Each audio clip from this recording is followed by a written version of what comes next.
வணக்கம். இன்றைய பிஎன்சியின் நேரலை செய்திகளை வழங்குவதற்காக நான் ஷாலினி மூர்த்தி. விரிவான செய்திகளை பார்ப்பதற்கு முன்னதாக தலைப்புச் செய்திகளை பார்க்கலாம். திமுக ஆட்சிக்கு முடிவுரை எழுத மக்கள் தயாராகிவிட்டனர். கவுண்ட் டவுன் ஸ்டார்ட் ஆகிவிட்டதாக கூறிய மோடி. திமுக அரசை கரப்ஷன், மாஃபியா, கிரைம் அரசு என்று மக்கள் அழைக்கின்றனர். வேரோடு கிள்ளி எறிய வேண்டும் என பிரதமர் மோடி அழைப்பு. தமிழ்நாட்டில் இருந்து திமுக தீய சக்தியை வீழ்த்த உறவுகள் கைகோர்ப்போம். பாய் பாய் ஸ்டாலின் என்று சொன்ன எடப்பாடி கே பழனிசாமி. ஒரே குடும்பத்தைச் சேர்ந்த பங்காளிகள் நாங்கள். திமுகவை வீட்டிற்கு அனுப்ப ஒன்றாக இணைந்திருப்பதாக டிடிவி தினகரன் தகவல். ஊழல் திமுக ஆட்சியை வீட்டிற்கு அனுப்புவோம். திமுக ஆட்சி பூஜ்ஜியம் என அன்புமணி விமர்சனம். தமிழ்நாட்டில் அதிமுக ஆட்சி மீண்டும் அமையும். எடப்பாடி கே பழனிசாமி முதல்வராவார் என நயினார் நாகேந்திரன் உறுதி. திருவாரூர் திருமண விழாவில் விசிலடித்த மணமக்கள். தாவிக சின்னத்தை திருமண விழாவில் பிரபலம் செய்து உற்சாகம். வாக்காளர் பட்டியலில் பெயர் சேர்க்க ஜனவரி 30 கடைசி நாள். இறுதி வாக்காளர் பட்டியல் பிப்ரவரி 17 வெளியாகும் என அறிவிப்பு. சுப்பிரமணிய சுவாமி கோவிலை ஆய்வுக்காக இந்திய தொல்லியல் துறையிடம் ஒப்படைக்க வேண்டும். தமிழ்நாடு அரசுக்கு நோட்டீஸ் அனுப்ப சுப்ரீம் கோர்ட் உத்தரவு. தமிழ்நாட்டில் போதைப்பொருள் புழக்கம் அதிகரித்துவிட்டது. போதை மாஃபியாவிடம் இருந்து தமிழ்நாட்டை மீட்போம் என மோடி உறுதி. இனி வருவது விரிவான செய்திகள். ஆட்சி மாற்றத்திற்கு தமிழ்நாடு தயாராகிவிட்டது என்றும் தமிழ்நாட்டில் ஊழலற்ற ஆட்சியை அமைக்க உறுதி பூண்டிருக்கின்றனர் என்றும் பிரதமர் மோடி தெரிவித்துள்ளார். மதுராந்தகத்தில் தேசிய ஜனநாயக கூட்டணியின் பிரம்மாண்ட பொதுக்கூட்டத்தில் பேசிய மோடி, தமிழ்நாட்டை வளர்ச்சியடைந்த ஊழலற்ற மாநிலமாக மாற்ற வேண்டும் என்றும் தமிழ்நாட்டில் திமுக ஆட்சியின் கவுண்ட் டவுன் தொடங்கிவிட்டதாகவும் பிரதமர் மோடி உறுதியாக கூறினார். திமுக அரசு ஒரு சிஎம்சி அரசு என்று பிரதமர் மோடி குற்றம் சாட்டினார். கரப்ஷன், மாஃபியா, கிரைம் அரசு என்று மக்கள் இப்போது அழைப்பதாகவும் பிரதமர் மோடி விமர்சித்தார். தமிழ்நாட்டு மக்கள் அனைவரும் திமுகவை வேரோடும் வேரடி மண்ணோடும் கிள்ளி எறிய தயாராகிவிட்டதாகவும் பிரதமர் மோடி தெரிவித்தார். திமுக அரசு ஒரு குடும்பத்திற்காக மட்டுமே ஜனநாயகமற்ற முறையில் இயங்கி வருவதாகவும் பிரதமர் நரேந்திர மோடி தெரிவித்துள்ளார். திமுகவின் 4.5 ஆண்டு கால ஆட்சியில் மக்களுக்கு துன்பம்தான் நிகழ்ந்ததாக அதிமுக பொதுச் செயலாளர் எடப்பாடி கே பழனிசாமி குற்றம் சாட்டியுள்ளார். மதுராந்தகத்தில் தேசிய ஜனநாயக கூட்டணியின் பொதுக்கூட்டத்தில் பேசிய எடப்பாடி கே பழனிசாமி, தமிழ்நாட்டில் 210 தொகுதிகளில் அதிமுக கூட்டணி வெற்றி பெற்று ஆட்சி அமைக்கும் என்று கூறினார். தமிழ்நாட்டில் இருந்து திமுக தீய சக்தியை வீழ்த்த உறவுக்கு கை கொடுப்போம், உரிமைக்கு குரல் கொடுப்போம் என்றார். அதிமுக ஆட்சி அமைய கை கொடுத்த அனைவருக்கும் நன்றி என்று தெரிவித்த எடப்பாடி கே பழனிசாமி, மக்களை காப்போம், தமிழகத்தை மீட்போம், பாய் பாய் ஸ்டாலின் என்று கூறினார். தமிழ்நாட்டில் மீண்டும் மக்களாட்சியை உருவாக்க பிரதமர் நரேந்திர மோடி தமிழ்நாட்டிற்கு வந்துள்ளதாக அமமுக பொதுச் செயலாளர் டிடிவி தினகரன் கூறினார். மதுராந்தகத்தில் நடைபெற்ற தேசிய ஜனநாயக கூட்டணியின் பொதுக்கூட்டத்தில் பேசிய டிடிவி தினகரன், வசந்த பஞ்சமி நாளில் தொடங்கும் செயல்கள் வெற்றி பெறும் என்றும் இந்த நாளில் பிரதமர் மோடி பிரச்சாரத்திற்கு வந்துள்ளதாக கூறினார். மீண்டும் புரட்சி தலைவி அம்மாவின் ஆட்சி அமைய சண்டை சச்சரவுகளை மறந்து கூட்டணியில் இணைந்திருப்பதாக டிடிவி தினகரன் கூறினார். நாங்கள் ஒரே குடும்பத்தைச் சேர்ந்த பங்காளிகள். இப்போது மக்கள் நலனிற்காக எந்தவித அழுத்தமும் இன்றி இணைந்திருப்பதாக கூறியுள்ளார். ஊழல் திமுக ஆட்சியை வீட்டிற்கு அனுப்புவோம் என்று பாமக தலைவர் அன்புமணி தெரிவித்தார். மதுராந்தகத்தில் நடைபெற்ற தேசிய ஜனநாயக கூட்டணி பொதுக்கூட்டத்தில் பேசிய அன்புமணி, கடந்த 5 ஆண்டுகளாக எந்த திட்டங்களையும் கொண்டு வராத திமுக ஆட்சி ஒரு பூஜ்ஜியம் ஆட்சி என்று கூறினார்.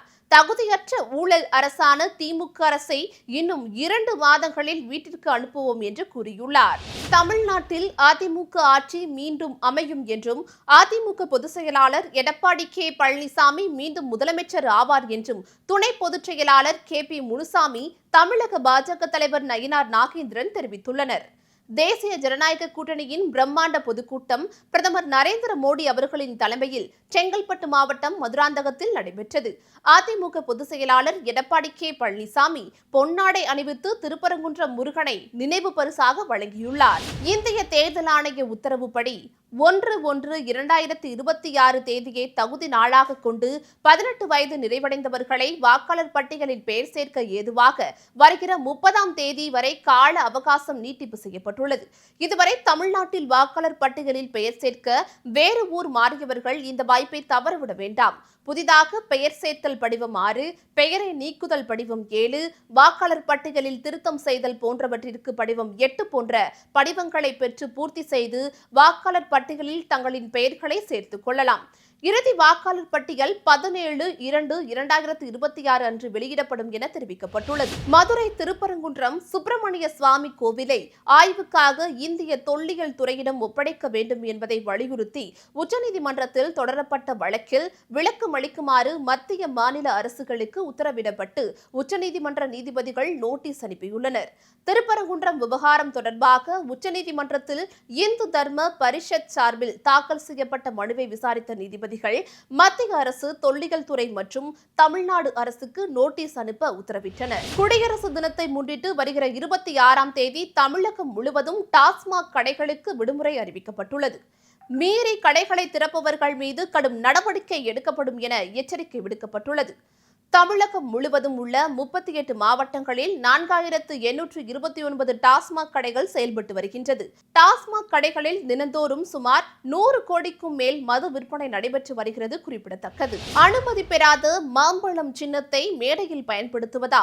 பிரதமர் நரேந்திர மோடி அவர்கள் பங்கேற்கும் கூட்டத்தில் அதிகார துஷ்பிரயோகம் என்று பாமக நிறுவனர் டாக்டர் ராமதாஸ் தெரிவித்துள்ளார்.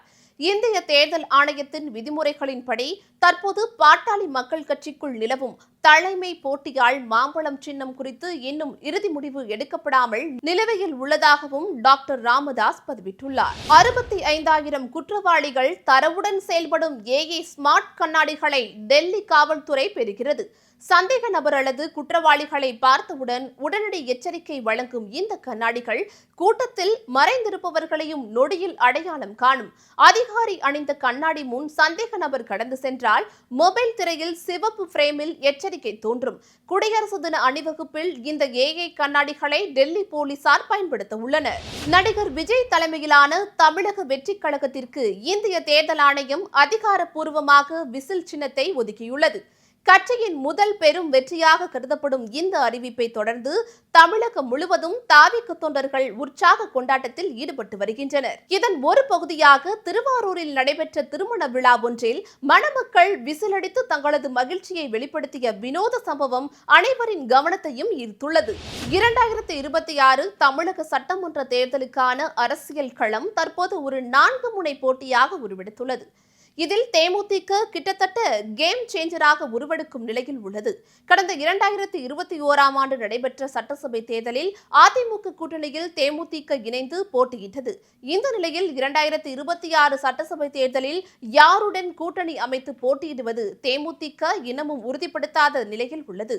இந்த நிலையில் 2026 சட்டசபை தேர்தலில் யாருடன் கூட்டணி அமைத்து போட்டியிடுவது என தேமுதிக இன்னமும் உறுதிப்படுத்தாத நிலையில் உள்ளது. தமிழ்நாட்டிற்கு டபுள் இன்ஜின் அரசு முக்கியம் என்று பிரதமர் மோடி தெரிவித்தார்.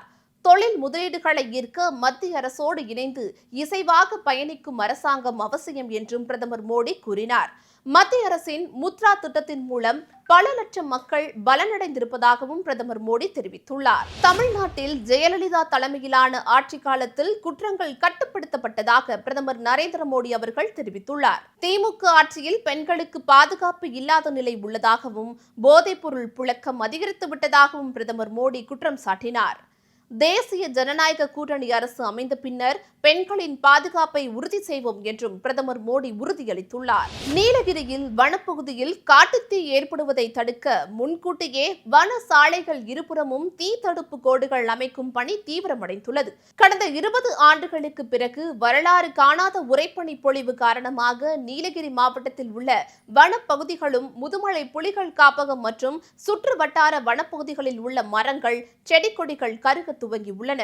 சில இடங்களில் காட்டுத்தீ ஏற்படும் அபாயம் ஏற்பட்டுள்ளது. முதுமலை புலிகள் காப்பகம் வனப்பகுதி சாலையில் வாகனத்தில் பயணிக்கும் சுற்றுலா பயணிகள் மற்றும் வாகன ஓட்டிகள் புகைப்பிடிக்க கூடாது என வனத்துறையினர் எச்சரிக்கை விடுத்துள்ளனர். இத்துடன் இந்நேரத்திற்கான செய்திகள் நிறைவடைகின்றன. அண்மை செய்திகளை உடனுக்குடன் தெரிந்து கொள்ள BNC டைம்ஸ் சேனலுடன் இணைந்திருங்கள். நன்றி.